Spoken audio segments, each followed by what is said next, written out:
નમસ્કાર.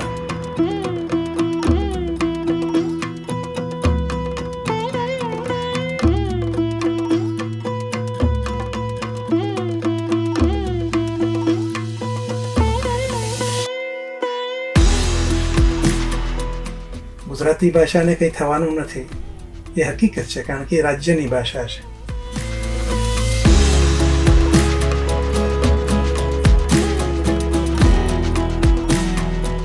એ ભાષા જો એક સંકેતોની વ્યવસ્થા છે.